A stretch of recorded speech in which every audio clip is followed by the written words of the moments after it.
Atlantide. Come dipendente a bordo di una nave da crociera avrai la possibilità di visitare una serie di destinazioni entusiasmanti. Ti starai quindi domandando: ma quanto tempo ho da trascorrere fuori dalla nave? Te lo racconto in questo nuovo video.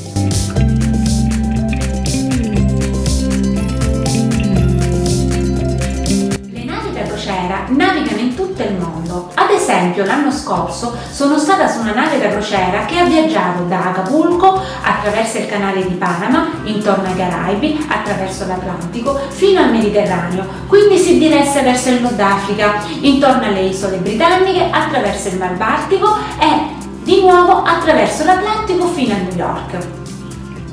La quantità di tempo che trascorri fuori dalla nave dipende da 3 fattori principali.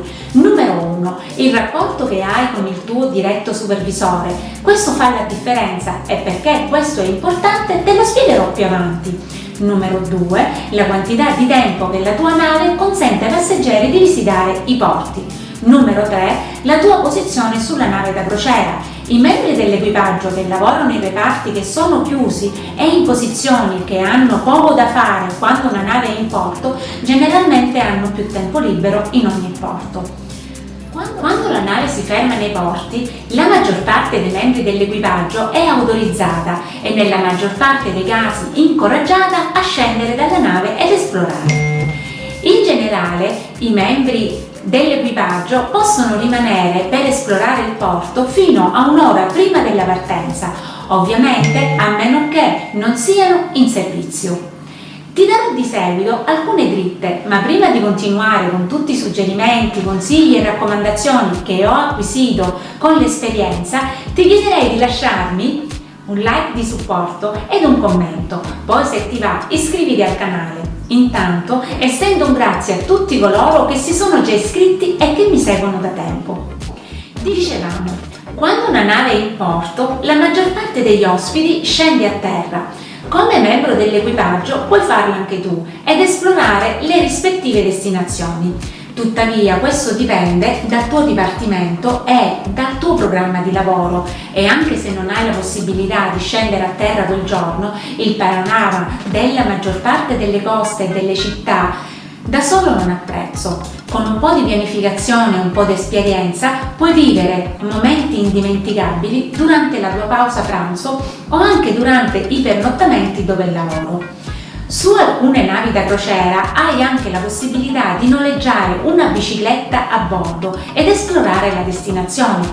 Io lo faccio molto spesso, sono un amante della bici e ho anche fatto dei tour completi nelle isole dei Caraibi, ma anche a Marsiglia e in Italia. Un piccolo consiglio: scopri le migliori opzioni delle destinazioni da membri dell'equipaggio esperti. In questo modo spesso puoi ottenere ottime informazioni privilegiate e pianificare meglio il tuo tempo libero in porto.